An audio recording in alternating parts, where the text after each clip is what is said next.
What's up, Thrashers, and welcome back once again to the Thrash Maniac 99 YouTube channel, and I am back with yet another discography ranking, and actually this is going to be an early treat. This was originally going to be coming out sometime in June, but since there wasn't a whole lot to listen to with this one, I figured, you know what, I'm going to do it as a late May present for all of my subscribers. Here today, I am talking about all 6 studio full-lengths and 2 EPs from arguably the greatest supergroup in metal history, Bloodbath.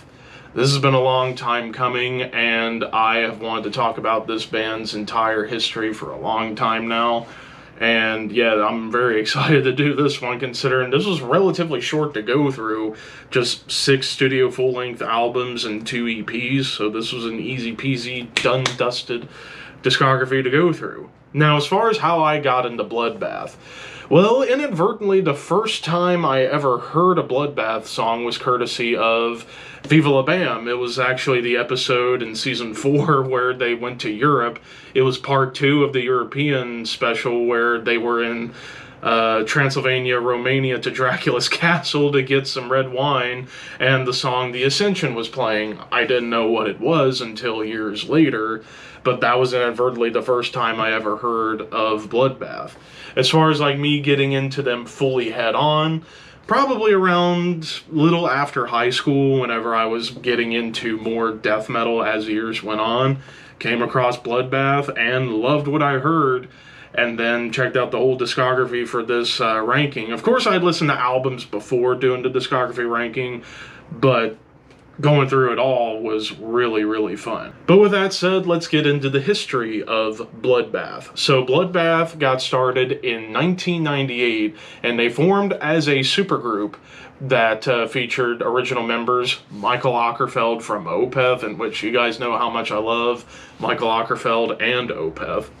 Dan Swano from Edge of Sanity, and of course you all know how much I love Dan Swano and Edge of Sanity. Jonas Rinsk and Anders Nystrom, both from Catatonia, and basically all 4 of these guys were almost like a brotherhood in Sweden. Like, they were all very close best friends and had a mutual bond of all things metal and music in general, and they decided to come together to form an old school death metal band, very much in the vein of their Swedish heroes like Dismember, Entombed, Grave, and Unleashed, but also taking influence from the American death metal bands like Autopsy, Cannibal Corpse, Death, and Morbid Angel, and kind of mix them all together into something of their own, but still paying homage to the bands that they loved.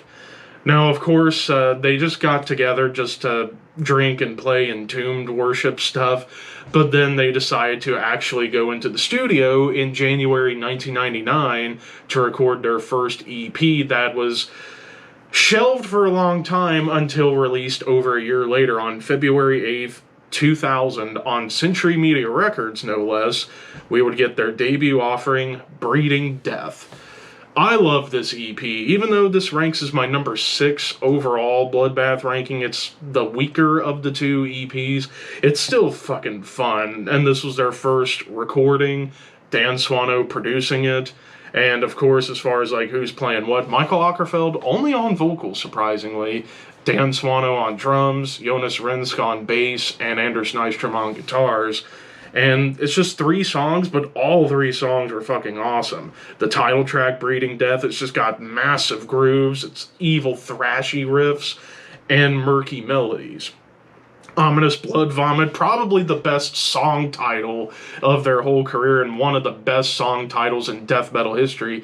It's faster, but there's nastier grooves and really cool, like, American death metal triplet chugs. And then Furnace Funeral, kind of like more straight up Swedish death metal worship with punky D beats and riffs, but there's even like a really cool doomy end with some keyboards on top to add a little bit of a sinister atmosphere to the song. But yeah, I really love how raw and nasty this album, or this EP was, I should say, and it was just fun times for the band, so overall it ranks as my number 6. Then we fast forward a couple of years after, and, well, everybody's busy doing their own thing, so they didn't get back together in the studio to do anything until 2002, And released November 25th, 2002, we get their full-length debut album, Resurrection Through Carnage. This is my number 2 album. I fucking love Resurrection Through Carnage, and in fact, I will go out on a limb and say this was one of the albums that I think helped revitalize the interest in that old school death metal sound. Because it was really after this album you saw a bunch of bands from all over the world kind of pick up on this album and be like, you know what? Maybe old school sounding death metal isn't out of fashion. We can bring it back or do an adaptation of it and keep it alive. And this album, I think, was what kickstarted that movement. Dan Swano produced it once again. We still get the same lineup, but with a full length this time. And the production was a little grittier than Breeding Death. And actually, I will say the production here, very similar to Entombed Left Hand Path. A little bit. But yeah, top to bottom, this is a monolith of a death metal album. Kicking off with So You Die. It's very punky, but it's still vicious. It's got a nasty groove with some sick tremolo riffs. Death Delirium has this like really cool opening melody before it unleashes into classic Swedish death metal. One of my favorite songs of all time by Bloodbath, and I think one of the first ones that I got into, The Soul Collector. Great, like, eerie melody at the beginning, and there's tons of catchy riffs, grooves, some thrashiness to it, and overall quite melodic and really, really fun to listen to. Bathe in Blood, you get more of those like classic Swedish death metal D beats, but you do get plenty of thrash. Really nasty breakdown, and again the melodies just remain really sinister. And then the final standout, Like Fire, big gallops, it's thrashy again, really cool guitar harmonies going on that Anders is experimenting with, and nasty tremolos once again. I mean, top to bottom, it's a perfect old school death metal revival album, but it's only my number 2. So, after Resurrection Through Carnage, basically the band was, again, everybody's busy, got their own things going on, and it would be actually in about 2003, heading into 2004, Michael Ockerfeld would leave the band to focus primarily on Opeth, but they wanted to do another album, and so in steps Peter Tattergren from Hypocrisy to take over on vocals, and we would get another lineup shift. Dan Swano would end up switching from drums to play guitars to join Anders as a duo of guitarists. So taking over for drums would be Martin Axelrod, who up to this point was in Witchery, Niflheim, and Satanic Slaughter, and he's a hell of a drummer. He would eventually join Opeth as well. And Dan Swano's drumming was great on Resurrection Through Carnage, but he's definitely a more like punky, in-the-pocket kind of guy, whereas Martin Axelrod, because of his pedigree in those other bands, brought in a lot more technical playing and blast beats into Bloodbath, which I think was a much-needed thing. And for this next album, they would actually go to Jens Bogren to produce it. And this was just before Jens Bogren was about to become a legendary producer and produce for many different bands. But released September 27th, 2004 on Century Media Records once again, we get Nightmares Made Flesh. This is my number 1. I think in terms of death metal albums from the 2000s, this is the best of them all. I mean, top to bottom, it's perfect. Every single song ripped, but of course I do have my personal favorites that I picked as my standouts. What I will say, the production was definitely a little cleaner and a little bigger and a little bit more polished than everything else that they have done. And the HM2 tone feels a little bit more polished. Like, it's still there, but I think it's cleaned up some. Which I know some people might look at that as a bit of a downgrade. I think it was an upgrade because you can definitely get more, what's the word I'm looking for, the phrase I'm looking for? You can hear more of what's going on this time around in comparison to some of the stuff in their catalog. And the production itself is almost like an Hypocrisy production, even though Peter Tattergren didn't produce this, but it definitely has that kind of sound to it. It's just, like I said, a little cleaner, a little more polished, and a bigger sound, but I think it helped big time with this album. Plus, more technical and catchy songwriting, and again, blast beats aplenty on here. Kicking off with Cancer of the Soul, one of their best songs. It's just triplet chug city, evil melodies and grooves galore. Soul Evisceration, triplet chugs, but you do get a lot of fast, like, galloping sections, a melodic lead. Definitely some Cannibal Corpse vibes I get on this song. Outnumbering the Day, this is classic Swedish death metal massacre with a great balance of thrashy rhythms and lots of killer groove. Of course, Eden, their most famous song and the catchiest song of their career. I mean, it's just everything I love about death metal at Mach 10. And then Year of the Cadaver Race.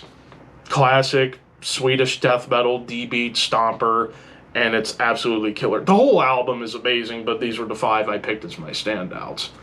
But yeah, this is my number 1. Unbelievable stuff. There you have it. So, after the release of Nightmares Made Flesh, it made an even bigger impact than Resurrection Through Carnage, to the point where people were asking when would Bloodbath play live. And they were initially not going to be a touring band or playing shows. It was just a band for fun whenever they felt like playing old school death metal. But they got offered to play the 2005 Wacken Festival, which originally Peter Tattergan was going to do, but he couldn't due to scheduling conflicts with Hypocrisy. So Michael Åkerfeldt would return to the band for quite a number of years and come in to do this Wacken Carnage show, which I have that album and DVD, and it's unbelievable. And this was their first live show ever, and it was phenomenal. Absolutely phenomenal. But then in 2006, Dan Swano would leave the band to focus primarily on his bands like Nightingale, and also busy doing a lot of production work, and also probably some musical difference at the time too. So over the next couple of years, they would actually eventually tap Per Eriksson, who was a relatively unknown player, but he would eventually join Catatonia not long after joining Bloodbath, and now he's a live member of Ghost, which definitely the paycheck's really good, and from what I hear, he does a great job playing for Ghost live. So he would come in to take over on second guitars from Dan Swano, and then they would get back to the studio at the very end of 2007, heading into 2008, to work on another EP, this time released on Peaceville Records. So they would leave or be dropped by Century Media and go over to Peaceville, and released March 8th, 2008, we get Unblessing the Purity. This is my number 5. This is one of the best EPs of all time, and not just metal, but music as a whole. One extra song, we get 4 songs on here, and it was produced by David Castillo, who is a right-hand man to Jens Bogren at Fascination Street Studios. And this definitely brings back the thick, nasty HM2 tone. It doesn't sound too polished or clean like it was on Nightmares Made Flesh. It goes back to a more raw, gritty sound. And this kind of signaled a shift in their sound. Less of like the crazy, thrashy, punky style, and more towards a darker and more sinister, furious sound. Like Blasting the Virgin Born, the opening track, dark tremolos with groove and evil guitars. Weak Aside, probably up to this point their most evil song to date, with sinister tremolos and blast beats of hellish proportions. Sick Salvation, it's mostly a nice, nasty galloping song with a nasty breakdown. And then probably the best track of the bunch, to close our Mouth of Empty Praise, groovy, heavy darkness with another nasty breakdown. So, yeah, and also, this as well as the next album, some of Michael Åkerfeldt's best death growls he ever did. I mean, 2008 was a hell of a year for Michael Åkerfeldt because of so much he did. But yeah, this overall is my number 5. So, later in the same year, heading into the summer months, they would go back to the studio to work on their next full length. Once again, David Castillo producing, and released October 8th of 2008, we would get The Fathomless Mastery. This is my number 3. This is part of, I would call, the unholy trinity of Bloodbath albums, which are the first 3. Resurrection Through Carnage, Nightmares Made Flesh, and Fathomless Mastery. And this would be the final full length with Michael Ockerfeld on vocals. And this album definitely brings in more dynamics and more atmosphere to the to the songs, as we kick off with At the Behest of Their Death, sinister tremolo harmonies and thrashy beatdowns galore on here. And it really got the album going on to a more visceral pace, I would say. Slaughtering the Will to Live is another one of those like classic Swedish death metal glorious songs with more evil riffs and blast beats on top. Mock the Cross, just like a perfect mix of like Entombed and Morbid Angel. Like you get Morbid Angel grooves, but with that Entombed Swedish death metal sensibility to it. Isis, chugs, and lots of really cool syncopated riffs and rhythms on here, and also featuring guest vocals. And this would actually begin a tradition going forward for Bloodbath albums, having a guest star or more on an album. This time we have Christian Alvstam from Scar Symmetry doing like growling trade-offs with Michael on the bridge, and they were pretty nasty. And then the final big standout I loved on here was Drink from the Cup of Heresy, dark tremolos, and it's a little more a technical song, like probably their most technical song up to this point, with the guitar work, but also a lot of those gallops definitely have a bit of almost a tech death feel to it, but with a raw production behind it. So yeah, this was another monolithic album in their catalog, and it is my number 3. So they would keep playing mostly festival shows. Like they didn't really do like major tours until much later. They were mostly a festival band and got to be pretty high up on bills on certain festival shows. However, we get to 2012, Michael Ockerfeld would leave Bloodbath once again, this time permanently, to focus again on Opeth. So who do they get to take his spot? Another legendary vocalist, Nick Holmes from Paradise Lost, who is a pioneering vocalist in Death Doom, and he has a nice vocal range in his own right. So it was interesting, Nick Holmes coming in to take over Michael Ockerfeld's place. And they would finally get back to the studio in 2014, so the longest break between studio albums, 6 years. And released on November 17th, 2014, we get Grand Morbid Funeral. This one drops to my number 7. It's second to last, but it is still a nasty album. And this would also be the last one with Per Eriksson on guitars. And actually, we would get a couple of guest appearances. First, Eric Cutler from Autopsy would come in to do solos on 4 tracks. And this album itself does kind of feel like part 2 of Resurrection Through Carnage to a degree. Like it kind of went back to that style a little bit, but adding in a few aspects of their last couple of releases, like adding blast beats and some more atmosphere. But overall, it feels more closer to Resurrection Through Carnage. And it starts off with a ripper with Let the Stillborn Come to Me. It's just classic Swedish death metal glory. Church of Vastius, largely a Death Doom song, and it's a really damn good one. Kind of a precursor to a song that would come up much later in terms of the style.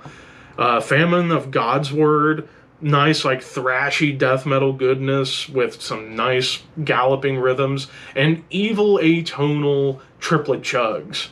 His Infernal Necropsy, triplet chugs with nasty tremolos, but of course you get some melodic guitars and some thrash in there. And then the closer, the title track, sinister melodies with some doomy grooves, chugs, and atmosphere with some thrashy bits, featuring guest vocals from Chris Ryford from Autopsy, who mostly takes over the end of the song, and holy crap, he sounds nasty on here.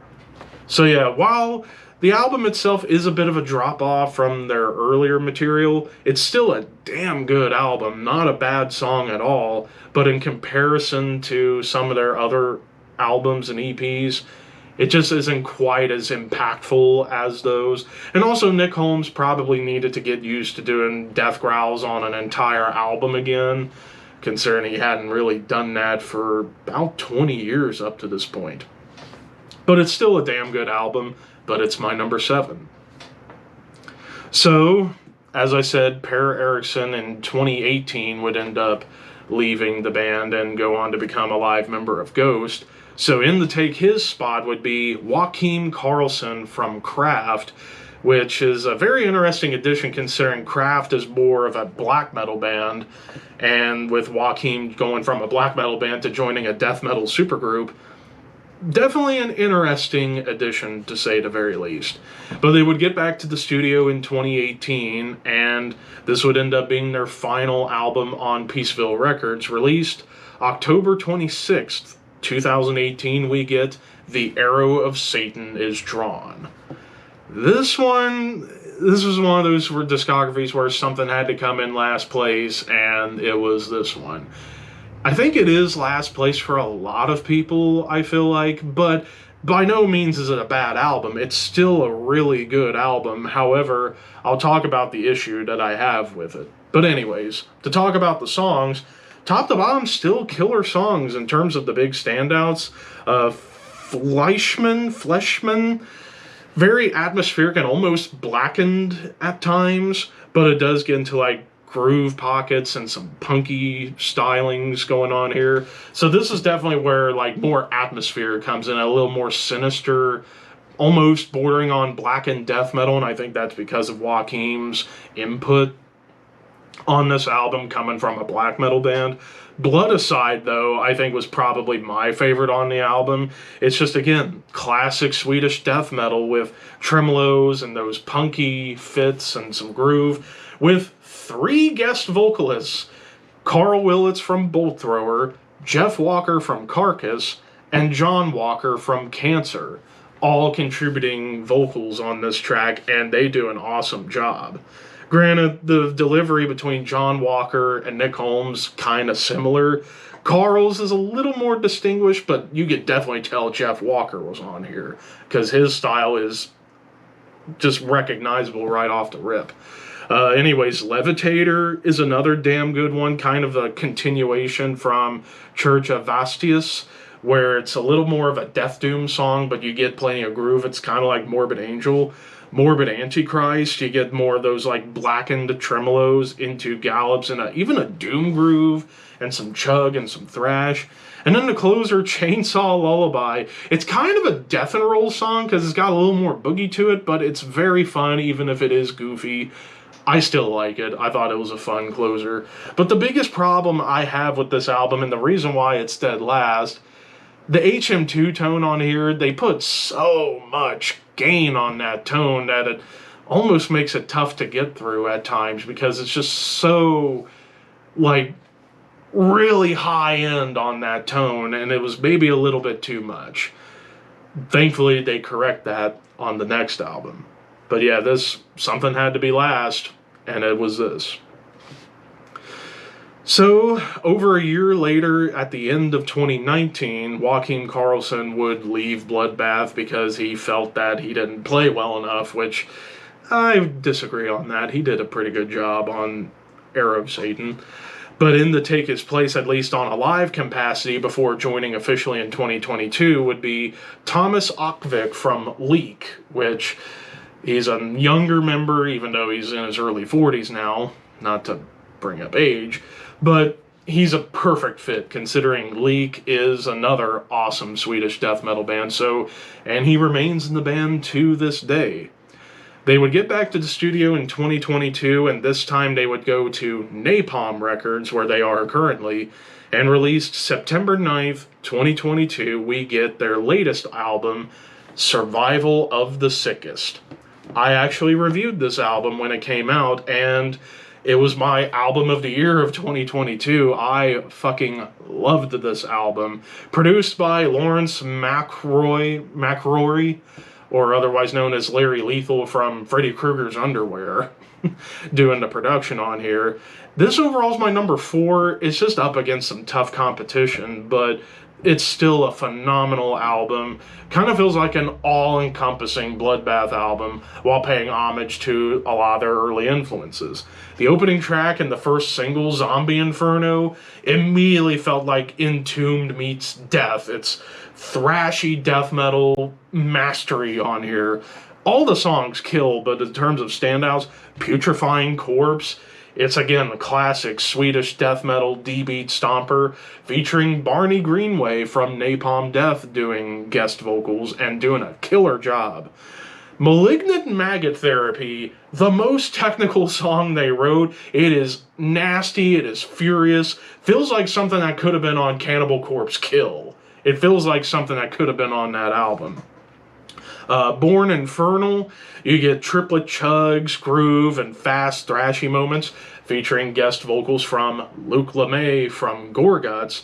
And then you also had on To Die, you had Mark Grew from Morgoth showing up to do guest vocals. But the big standout, and probably one of the band's best songs, the closer, No God Before Me, perfect Death Doom song. Feels like part 2 of Morbid Angel's God of Emptiness. It's a masterful song in their catalog, and I think easily this album is the best of the Nick Holmes era up to this point. Because I feel like whatever they come up with next, we'll see how that goes. But yeah, overall, phenomenal album, but it's my number 4 because it's up against heavy competition. And that is it. As of this recording in 2023, Jonas Rensk would end up leaving Bloodbath, meaning there's a bass vacancy right now, although they've got different live members coming in right now to do any live shows they do, but we haven't had any word about who will take the bass spot permanently. But yeah, that pretty much does it for this Bloodbath ranking. Yeah, this is a much shorter ranking, but only 6 albums and 2 EPs, it was bound to be pretty short. But overall, what is the legacy of Bloodbath? The greatest supergroup in metal history, and one of the best death metal bands of all time. Even if early on they were basically playing Entombed worship, it doesn't matter. And they eventually carved out their own sound that bands of today are picking up on in terms of Swedish death metal.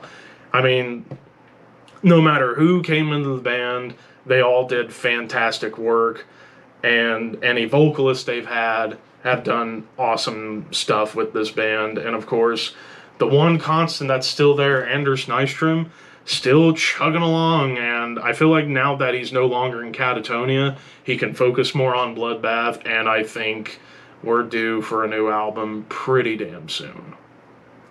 But of course, this ranking, it's all just my opinion. What did you guys think of this ranking? Let me know in the comments below. What's your favorite Bloodbath album, and what are your rankings? I'm always curious to see what other people think. But as far as who's going to be the next band I'm ranking, that'll be coming in August. That's going to be Nile. That's going to be a fun one. That's been a long time coming, just like this one. But until next time, thank you for watching. Keep your horns high and your dreams wet.